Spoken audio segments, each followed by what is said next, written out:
Once again, I'm happy to be here, and I would like to talk about one.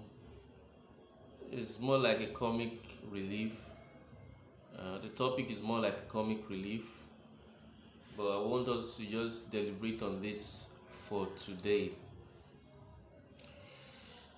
Mm, it's prostitution, hard work, or soft work.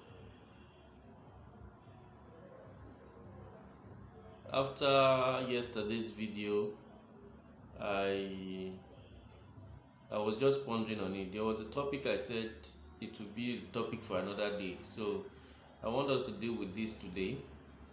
And I'm asking, is prostitution hard work or soft work? I'm saying this because it's so easy for a young girl to just jump into the street and follow her peers to start hawking her body. And it's not getting funny by the day. If you move around your area at night, you see young girls from ages of I think many of them are not. A lot of the girls I see around 7, 8, 9 in my area, Asaba Delta State, they I think older than they are not older than 15, most of them. 14, 15, 16, 17 to about 30s. Just everybody wants to be on the street and hug their body now. They think it's easier to make money that way. And so I'm asking, is it soft work or hard work? Because it's looking like soft work, because you just meet a man, you he patronizes you, gets what he wants from you, and perhaps you go away with like 20, 25, 30, 40, 50,000, and it's looking like easy money. But mind you, I don't think a civil servant will want to give you such an amount of money to just sleep with you. And I don't think someone who is in the oil industry will be interested in going to pick a random girl on the street. Let's just try to do uh, an x-ray of people who may likely come to pick you from the street. That is if you're a prostitute. I'm not talking directly to a prostitute. I'm just giving an analysis of how their business is looking like. Yes, the job of a prostitute, what does it entail? You just wake up one morning and say, okay, I want to start hawking my body. What leads a normal female into such an act? What changes? Is it hardship? Is it the fact that they love what other girls are wearing and would like to wear what these girls are wearing? Or is it the fact that they crave sex? I want to really know, because I personally think if I was a lady, I'll find the act of getting to sleep with more than one man disgusting. I know many girls feel it is disgusting, but the financial benefit at the end of it may be the appealing factor why most girls would consider hawking themselves for money, or even hawking themselves at all. So back to the x-ray I was trying to make earlier.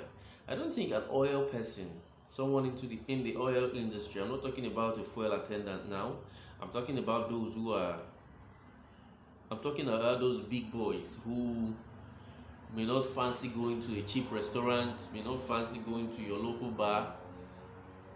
Real oil money mongers, I don't think they will want to patronize you. They should have high class girls who barely stand on the street as their friends and that who can come around.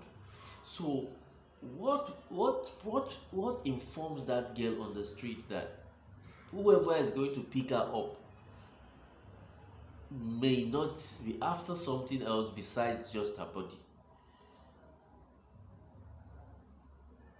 It's not funny, right? But From what we see on the street, I don't think anybody is thinking in that direction. Yes, someone said some time ago that a lot of them go to the juju man and get some charms for safety and all whatnot. If this is truly the case, does that mean that those who are casualties at the end of the day are not protected? And what makes a call girl or what makes a prostitute? Is it the fact that you stand on the road on a daily basis just for men to patronize you?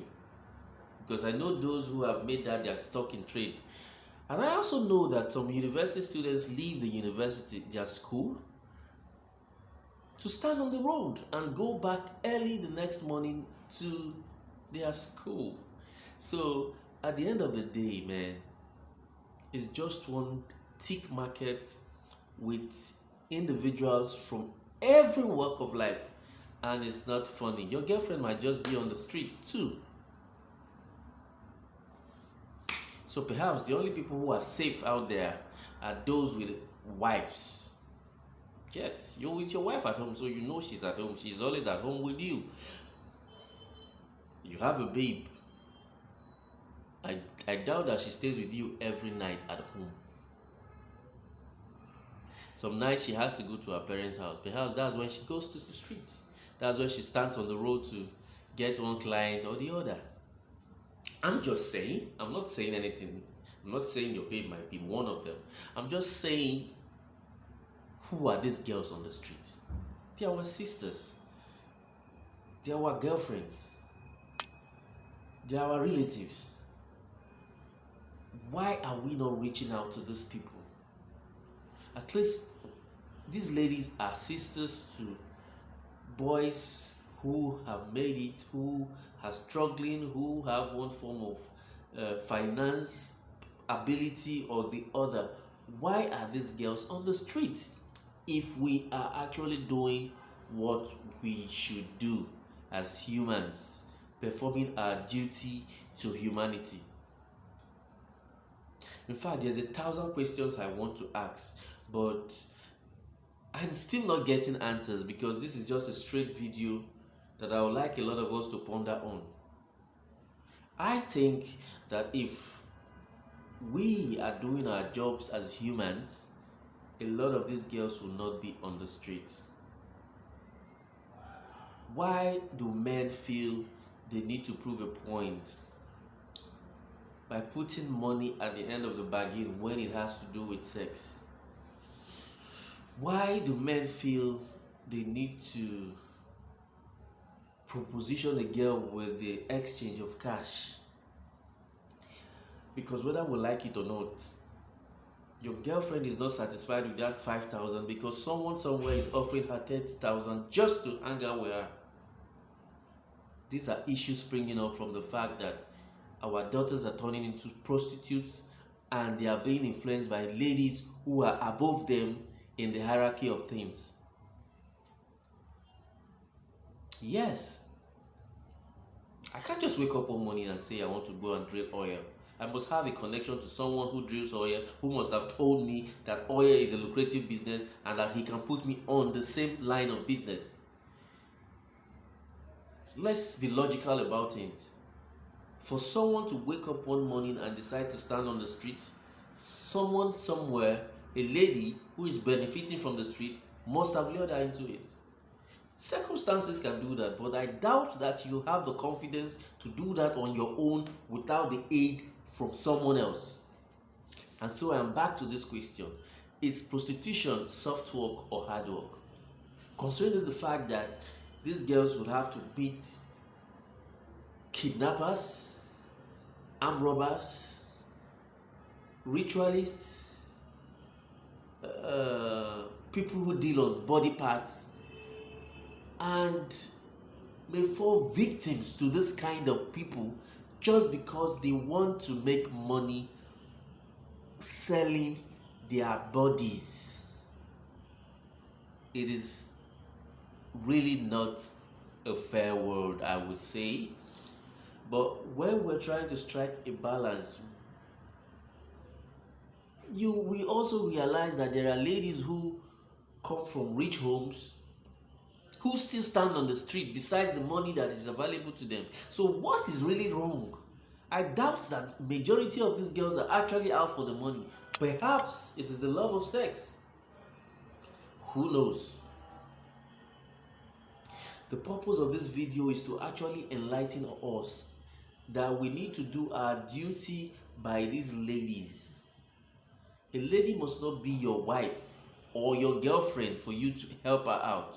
A lady must not have anything sexual to do with you for you to help her out. It is not just about being your brother's keeper right now. Please, we should endeavor to be our sister's keepers.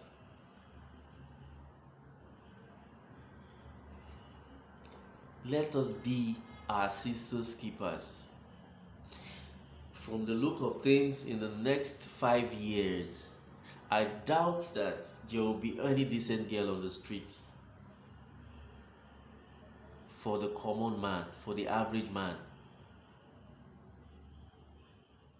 And if it gets to that point in time, I don't want my child mixed up in that kind of society. It means I'll be saying something else and my child will be looking at something else, and we won't be in the same wavelength, because she might be trying to be the hardworking girl, and everybody she sees around her is someone who is on the street trying to make one ends meet, and they are doing that things because people are funding it. Men like you and I are funding these ladies. For the good or for bad, they are funding them.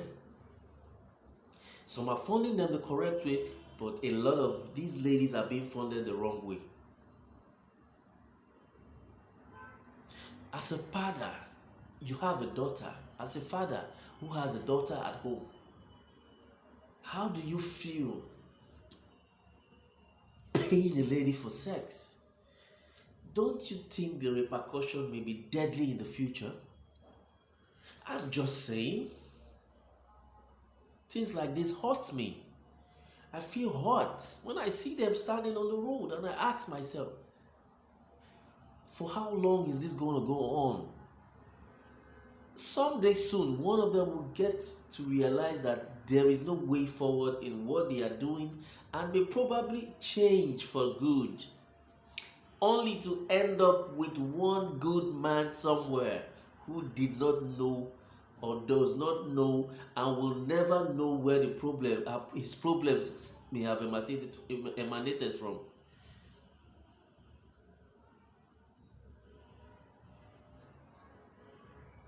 Before you even think of sleeping with a woman, there is something they call soul ties. It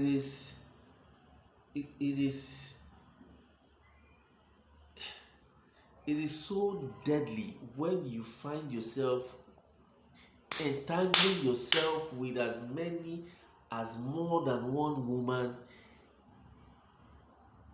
on a daily or in fact, if you are good at entangling yourself with so many women, you are tying yourself in a web of destruction, and it's not going to end well. Imagine a lady who has slept with over 100 men and finally decides to settle with one. Without an iota of doubt, I believe this is one of the causes of divorce in our country. It started from the Western world and it's coming down here. Ladies just feel their body, which is supposed to be a temple, can be sold to every Tom, Dick, and Harry for the whiff of money.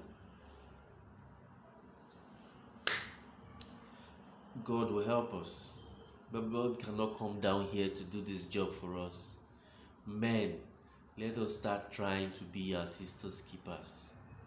If a girl comes to you and is desperately in need, try to verify the details of that need and sort it out if you can. You don't have to proposition her that she needs to give you sex for you to help her out. This is where all this decay started from. If you can verify that that need is correct and true, sort it out and move on. Your daughter may be in such a situation soon. Your brother may be in such a situation soon. How will it look like if a man is propositioning her to sleep with her before sorting out those bills? Because this is what makes a typical average lady believe that she can sell herself for money. We sold that psychology to them. We sold that mentality to them. Whether we like it or not, men sold that mentality to them. If they never thought their private parts were worth it, they won't be standing on the street to sell it in the first place. And who told them they could sell it? It was you who paid to have a taste, and now the taste is coming back to you. So don't be surprised if somewhere along the line your daughters, your sisters start exhibiting traces that shows that karma has just visited your domain. I hope I was able to tell somebody the truth this night. Have a nice day.